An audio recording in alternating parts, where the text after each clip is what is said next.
naannoo Amaaraa magaalaa garaagaraa keessatti hiriirri mormii gaggeeffameetu jira. Warra Amaaraatiin magaalota hiriirri keessatti gaggeeffame keessaa magaalaa guddoo naannoo Amaaraa Dabra Birhaan Dabra Maarqos akkasumatti illee Dasee fi Soqotaan ni argamti. Hiriira kana gubbatti ammoo warri Amaaraa Abiyyi Ahmad arrabsuun bilisiginnaa balaaleffatu. Ajjechaan nurraa haa dhaabbattu, Oromummaan haa baddu, Itoophiyummaan haa dursitu jechuudhaan hiriira kana gubbatti sagalee dhageessisuudhaan taampeellaa fi gama kaaniin wantoota garaagaraa mallattoo bilisiginnaa agarsiisan barbadeessuudhaan hiriira nagayaa gaggeeffatanii galanii jiru. Oromoo odoo tahanii ammoo arraan tana reeffi namaa baay'een lafarraa guurama. Ta'us ammoo Abiyyi Ahmad kanaan rifatee waan keessa jiru OPDO'n waan jechaa jirtu eegaa daawwattootaa fi hordoftoota keenya qophii keenya ammaaf qabanne kana keessatti wantoota jajjaboo ta'an kan dhageessan ta'a. Daawwattootaa fi hordoftoota keenya oduu ammaaf qabanne kan isinitti himuun hamileedha. Hanga dhuma sagantaatti nu wajjin turaan affeerraa kooti. Gaamannumaan viidiyoo keenya laayik sheer gochuu akka hin daganne. Warroota maatii chaanala keenya kanaaf haaraa taatan sabskiraayib godhuudhaan maatii chaanala kootti dabalamaan isiniin jedha.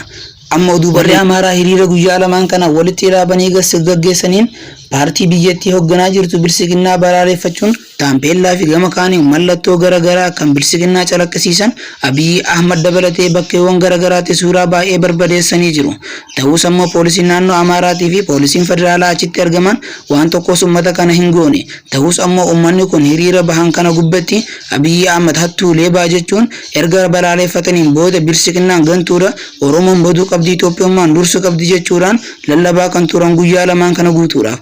Mootummaan naannoo Amaaraatii fi gama kaaniin humni addaa naannoo Amaaraa tarkaanfii tokkollee saba isaanii gubbatti hin fudhan. Hiriira warri Amaaraa guyyaa lama walitti dhaabanii gaggeessan kana gubbatti uummanni Oromoodhaa baay'een of keessatti dubbachaa jirani. Hiriira gaggeeffame kun otoo Oromiyaa keessa ta'e dhalli namaa takka isii lafarratti hin hafu. Gama kaaniin ammoo naannoo Amaaraatti mootummaan biyyattiitii fi paartii biyyaa hoogganaa jirtullee balaaleffatani. Abiyyi Kaasaa yookaan Abbichuu namni ofiin jiru roobaas arrabsanii otoon hambisiin taampeellaa garaagaraa bilisiginnaa ittiin beekaman suuraa Abiyyi Ahmad dabalatee naannoo Amaaraa keessatti kan bilisiginnaa maxxanfattee turte mancaasuudhaan dukkee irraa kaasanii arrabsoo fi gama kaaniin ammoo Oromoodhaas abaaraa turani. Hiriirri warri Amaaraa guyyaa lamaaf walitti dhaabanii naannoo Amaaraatti gaggeessuudhaan bilisiginnaa balaaleffatanii Oromoo abaaraa turan kana miidiyaan biyyattii tokkolleen odoo irraa hin hafin jalbu'anii gabaasaa jiraachuun isaaniitis agaraa jirra. EBC, ETV akkasumatti illee Faanaa OBN waaltaan odoo hin hafin jalbu'anii deeggaruudhaan gabaasaa turan. Otoo amma Oromoon bakka tokkotti walitti qabame mootummaa kan balaaleffatu ta'e guutuu Oromiyaa osoo hin taane godina yookaan naannoo tokkotti shaneetu hiriira bahaa jira jechuun uummata keenya walitti qabuurra shanuun isaanii hin oolu. Ta'us ammoo miidiyaan biyyaa hundi isaaniitu jala bu'anii hiriira guddaa naannoo Amaaraatti gaggeeffame kanaas gabaasanii jiru. Abiyyiin ammoo otoo hafuura tokko hin baasin callisuus filatanii jiru.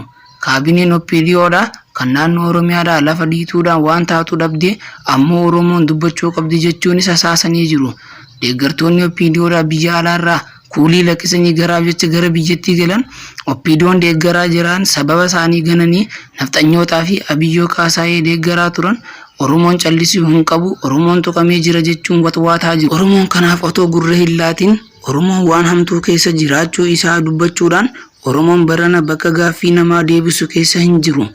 Oromoon barana bakka oroorroon isaa gubbatti deemaa jiru kanatti roorroo kan ofirraa qolachuutti jira malee haasawaa tokkoofillee bakka hin qabu jechuun uummanni keenya hidhannootis deebi'ee jira. Ta'us ammoo Abiyyoo Kaasaayee dabalatee gama kaaniin qondaaltonni mootummaa naannoo Amaaraatii fi miidiyaan OBN gabaasa isaa dhiheessaa jiruun abbootiin gadaa Oromoo Oromummaan baduus hin qabdu jedhanii jirti jechuudhaan deebisaa laatan jechuudhaanis gabaasaa jiru. Ta'us ammoo Oromoon baranaa waan OPDO'n yookaan diraamaa OPDO'n tolchaa jirtu kanaafis gurra hin laatu. Gocha badaa nafxanyoonni isaan gubbatti hojjechaa jiranii fi nafxanyoota wajjin tahee isaanummaanuu mataa isaanii Oromoon gubbatti raawwachaa turanii fi raawwachaa jiran ofirraa qolachuuf Oromoon qophaawaa malee Oromoon yeroo kanatti arrabsoo Amaaraatiif deebisaa hin qabu jechuun galanii jiru.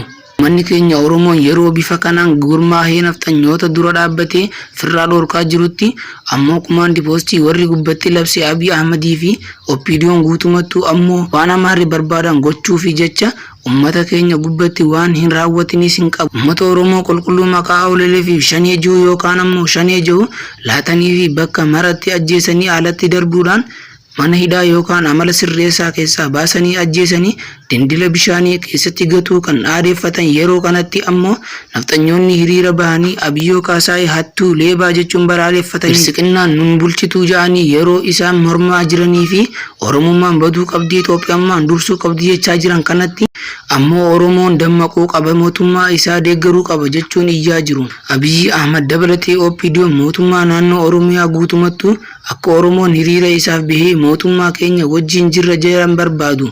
Oromoon ammoo waan akkasii barana bira taree jira.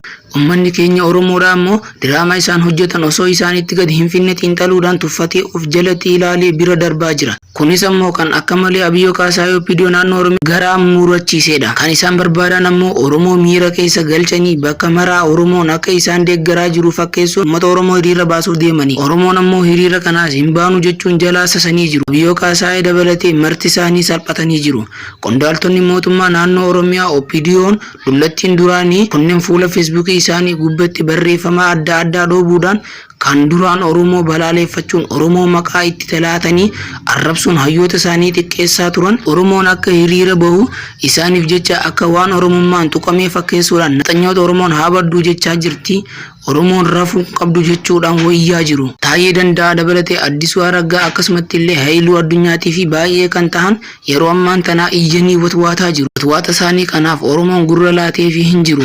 Oromoon yeroo kanatti balaa as deemuuf of qopheessu malee hojii manaa itti laatamu hojjechuuf gizee hin qabu jechuun hayyoonni Oromootis bira darbanii Oromoon of qopheessuu akka qabu Oromoon hidhachuu akka qabu erga jajjabduu dabarsaa jiru. Oromoon isaan deeggaruu akka hin jirre yeroo kanatti OPDO'nis bartee jirti. Gama biraatiin ammoo qophii keenya kan ammaaf qabanne keessatti lola kanaan dura naannoo Tigraay keessatti gaggeeffamaa ture mootummaan injifadheetiin jira irraa aaneetiin jira guutumatti juntaa TPLF barbadeesseen jira yeroo dhaadachaa jiru kanatti TPLF guyyaa haleessaa ammoo bifa addaatiin helikoophitarii Itoophiyaan abdatte kan akkan jabaa jettee qabdu MI 35 kan jedhamu maallaqa biyya Ameerikaatti doolaara miliyoona 36 kana rukutuudhaan gammoojjii Tigraay keessatti kuffiftee Abiyyoo Kaasaayee salphiftee jirti. Helikoophitarii yeroo kanatti wayyaanedhaan rukutame kufee kun ammoo kanaan dura naannolee Tigraay bakkeelee garaagaraa gammoojjii keessatti uummata nagaa gubbatti boombii roobsaa kan ture jechuudhaan wayyaaneen dhaadachaa jirti. Wayyaaneen xiqqaan hullee injifannoo guufachuuf teenya lafa keenya dabarsinee Itoophiyaaf hin kenninu jechuudhaan akka waan biyya of dandeesseetti dhaadannoodhaas dhageessisaa jirti. Tigraay murrattee kaatee biyya sii murrattee uummata bisii bilisoomsuuf murteeffattee jirti. Hadheeffattee Abiyyoo Kaasaayeetii fi nafxanyoota wajjinis kokkee wal qabaa jirti. Ammoo uummata keenya Oromootiif fakkeenya guddaa ta'uu qaba. Wayyaaneen kanaan dura Abiyyi Ahmadiin reebamte naannoo isii magaalaa Maqalee keessaa bahuudhaan gammoojjiitti kan galte yeroo ammaan tanaa of dandeessitee deebi'uudhaan ji'a 3 keessatti yeroo afraffaaf helikoophitara Itoophiyaan qabdu rukuttee buuftee jirti. Kanaan dura ammoo lola guyyaa 3 deemaa ture keessatti jeetti waraanaa 2 fi helikoophitarii 1 rukutuun kan buufte wayyaaneen irra deebi'uudhaan ammas bifa adda taheen helikoophitara yeroo lammaffaaf buufte.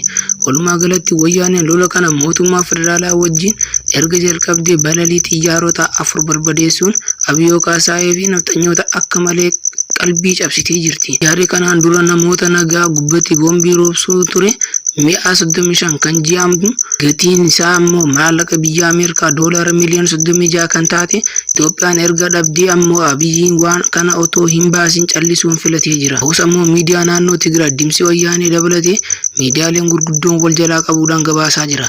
Kana malees ammoo gaazexeessaan BBC dhaa duraanii Maartiin akka himaa jiranitti xiyyaara Itoophiyaaf abdatamaa ta'e kan jabaa ta'e Itoophiyaan lola intarnaashinaala keessa yoo galte yookaan biyyaa fi biyyattiin wal gubbatti duula yoo bante xiyyaara itti fayyadamtu yookaan helikoophitarii itti fayyadamuu dandeessu kana naannoo Tigraayitti dhabde jirti jechuudhaan himanii jiru. Naannoo Tigraay Shaabiyaa fi waraana nafxanyaatiif harka laachaa waan jirtu hin fakkaatu. Hoogganaan naannoo Tigraay ammoo Dabratsiyoon torban kana keessa guyyaa lamaan darban kana hooggantoota biyya Ameerikaatii fi gama kaaniin Awurooppaa wajjin mari'achuun isaa dhagahameedha. Osoo marii gaggeessaa jiru harka lafa jalaatiin Abiyyoo Kaasaayeetiin dura dhaabbachuudhaan lola kana gaggeessaa jira. Ta'us ammoo Abiyyoo Kaasaayee hojiin manaa itti baay'attee jirti. Naannoo Somaalee, naannoo Afar, naannoo Oromiyaa, naannoo Amaaraa, Tigraay keessatti ibiddi bilbilee ammaas hin dhaamne.